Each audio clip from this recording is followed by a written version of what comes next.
Good morning. This morning I'll be reading from the book of Revelation, chapter 21, the first 5 verses. Then I saw a new heaven and a new earth. For the first heaven and the first earth had passed away, and the sea was no more. And I saw the holy city, the new Jerusalem, coming down out of heaven from God, prepared as a bride adorned for her husband. And I heard a loud voice from the throne saying, "See, the home of God is among mortals. He will dwell with them as their God. They will be his peoples, and God himself will be with them.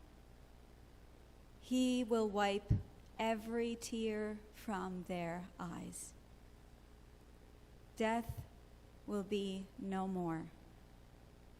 Mourning, crying, pain will be no more. For the first things have passed away." And the one who was seated on the throne said, "See, I am making all things new." He said, "Write this, for these words are trustworthy. These words are true." This is the word of the Lord. Thanks be to God.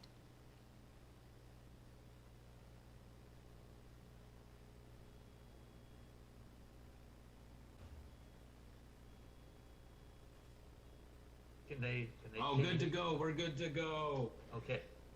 So we must be plugged in now. We are plugged in. Okay. Do you want to say the first word, or do you want me to take off? I would like you to take off, except for I'm going to just set up the scripture. And where I was trying to, because we'll get to the We're screaming now, right? Yep. Yep. Yep, we're on right now. Okay. That's why we didn't pre-record this. Mhm. We're just, Okay. we're wasting time. We're wasting Ray's time and everybody else's time.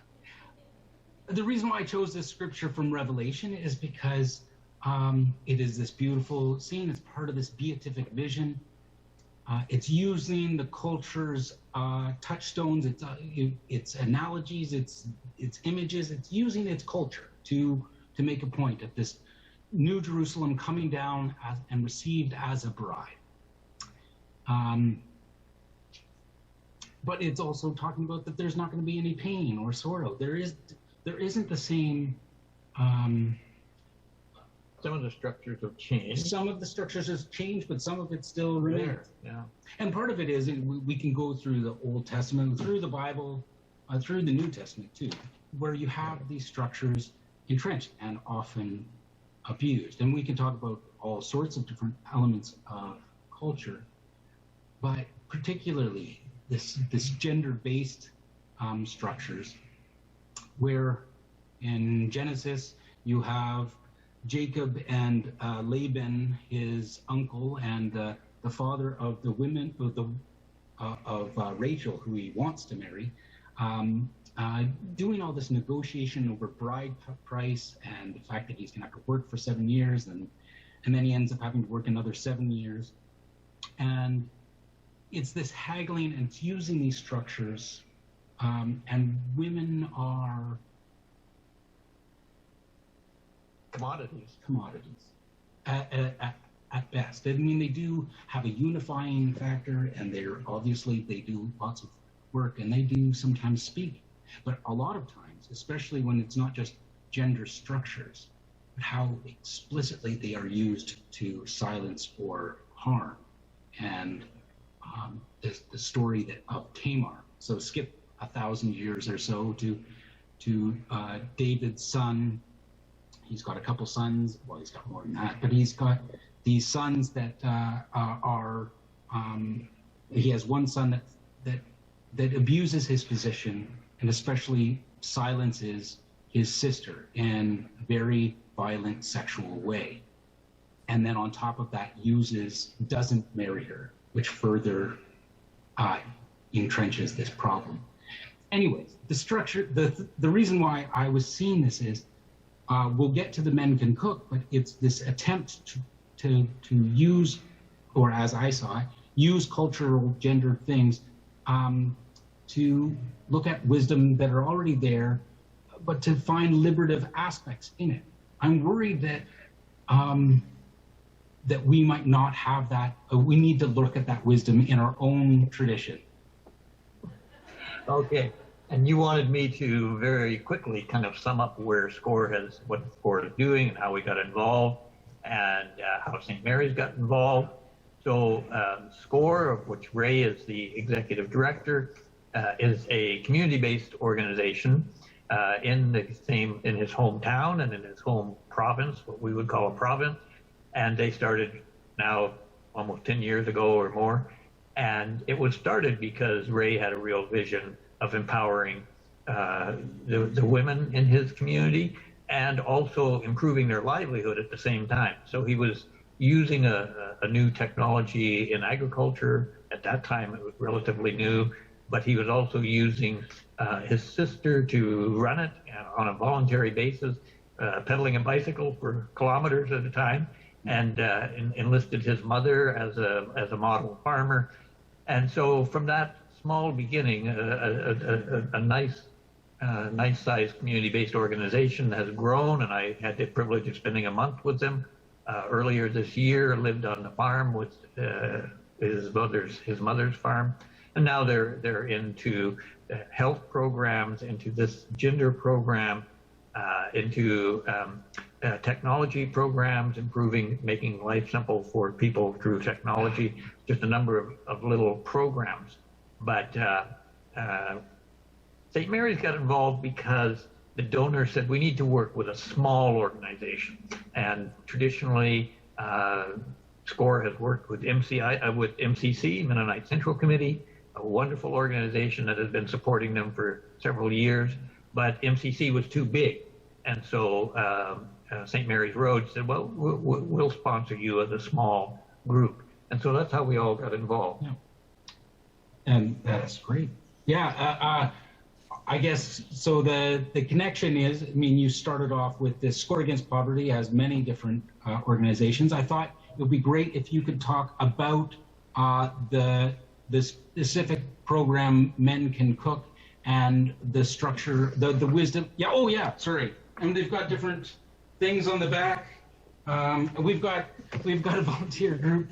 Oh yeah, sorry, I didn't know what you were doing. I was like, yeah. What did I do? I just started talking to them. They were getting me to wrap up already. I was like, what are you? But if you could talk about this program, this is a pilot project, correct? And then in relation to gender and culture. But it's also part of the whole program that SCORE is doing. It has been in the past. And yeah. It will be probably in the future. This is a little testing component, so it has to stay quite isolated, and then we can expand it, but we should ask his opinion. Yeah, we should ask his opinion. Two white dudes, right, as you said. Okay, thank you so much for inviting me to talk to you today. It's always a pleasure to be with St. Mary's Road United Church. You guys are our friends from afar. And as my people in the village say, they always say, pass my greetings to them that are across the oceans. I'm trying to do the literal translation. The ocean is quite significant because in our folklore, when you're talking about a story that happened far, far away, you always say, that's folklore. The Zimbabwe bird. That's the Zimbabwe bird. Lots of stories around that. But anyway, when you talk about stories, you say, in a land far, far away across oceans. So greetings to you all from Zimbabwe, especially to Cynthia, Leanne, Dawn, Twyla, Marissa, and Ken for all the hard work that you do as part of the St. Mary's Road Zimbabwe committee that is helping us with this project, which we simplify as the Men Can Cook project. Well, as Pastor Ken and Pastor Phil and Dan have already said, we are trying to understand how to work alongside culture to bring transformation. So when I heard that you were reflecting on that verse that says, I saw a new heaven and a new earth, For me, in my village, I am dreaming of that new heaven and new earth. And how can we practically put it together in Zimbabwe, in this poor village or vulnerable village where people are trying to find ways to escape poverty? So we saw that one way of doing that is to address change through culture. And we thought that it is more viable.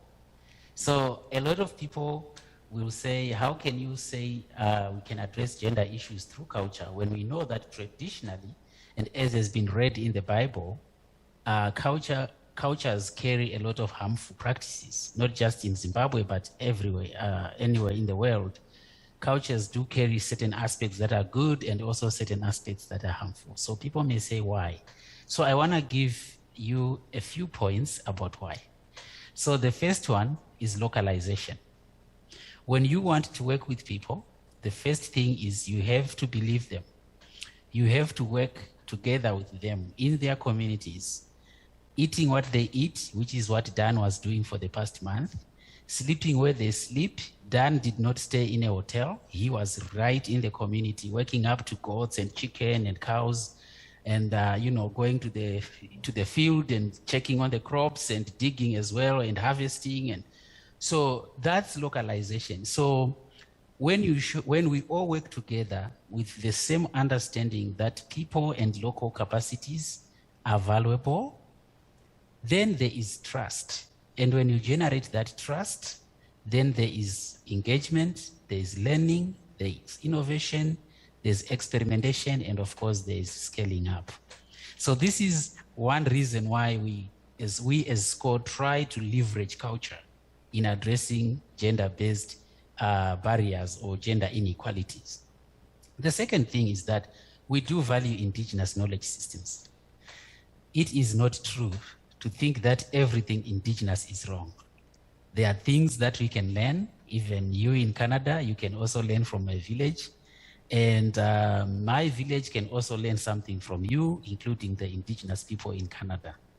So what we are saying is that we value indigenous knowledge systems. And when you do that, it may look strange because you are walking on kind of like new territory. The way development has been done in the past has been good, but it can always be improved.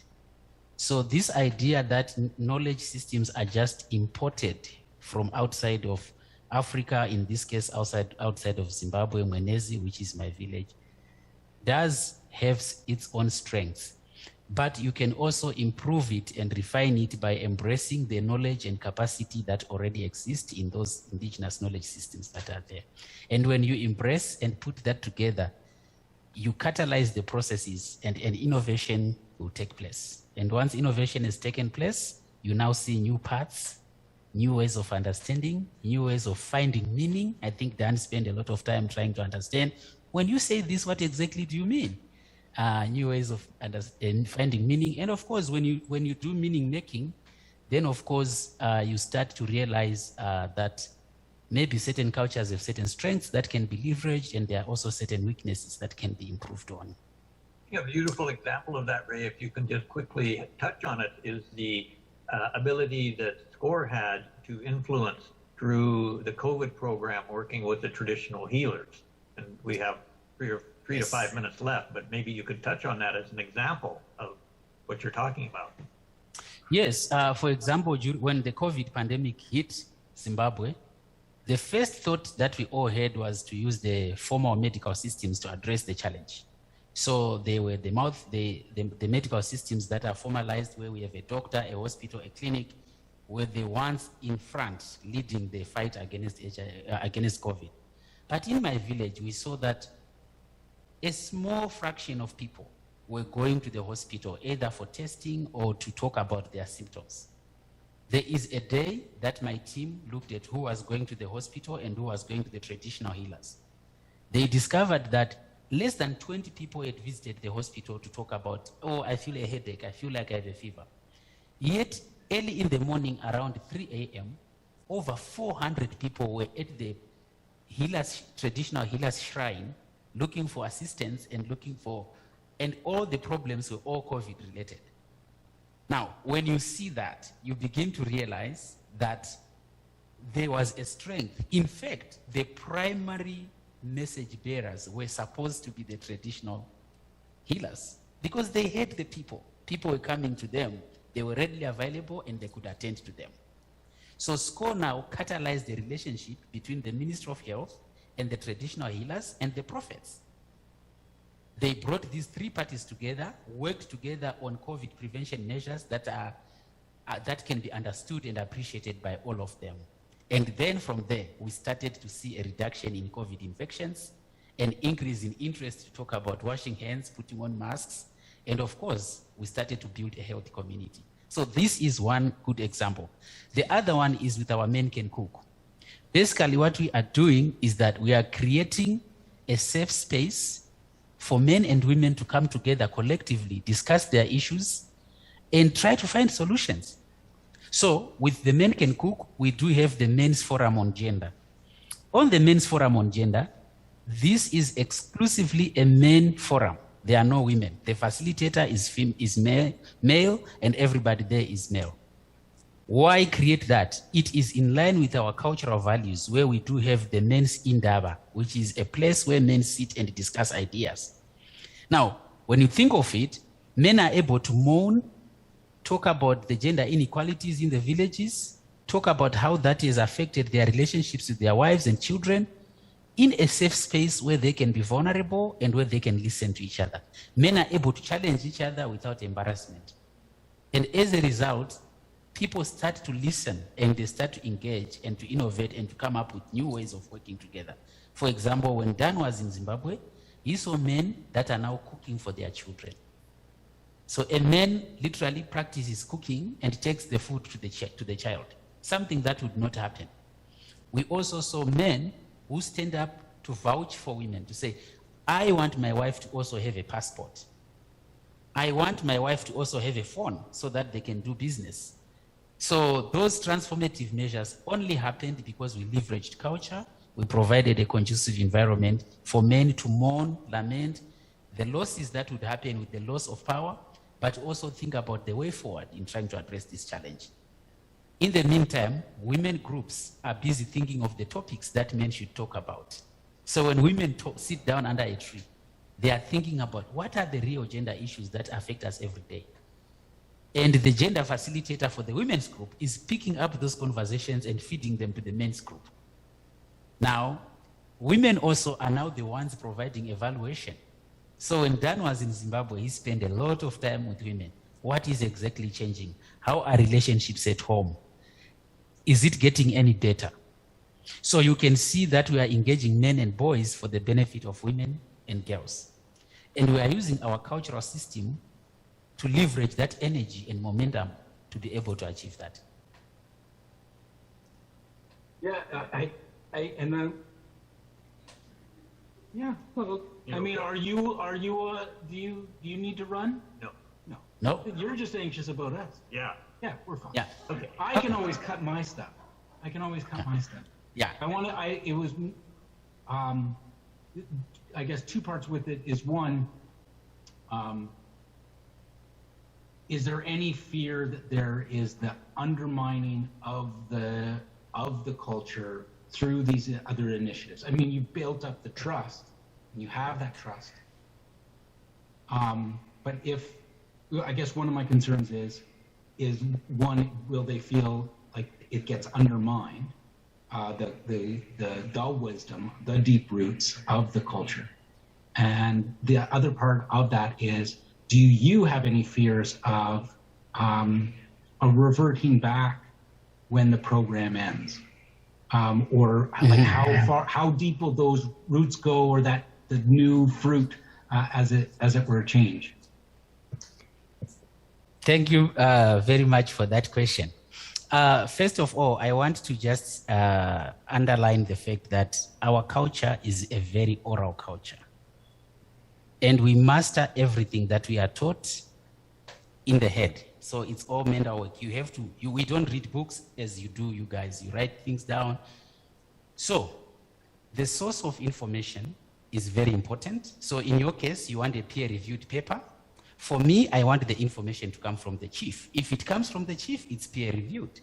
If it comes from the traditional leader, it's peer-reviewed. Where am I going with this? So when you bring men together to discuss issues, and they themselves come out and talk to the community about it, it means that information has been peer-reviewed, and it has been validated, and now it stays here. So even for boys, they now say, daddy said that it's okay to also cook at home. And daddy actually did a practical demonstration. Now, that is it. We can write it in books and everything. Dad knows that people in my village will not read his reports.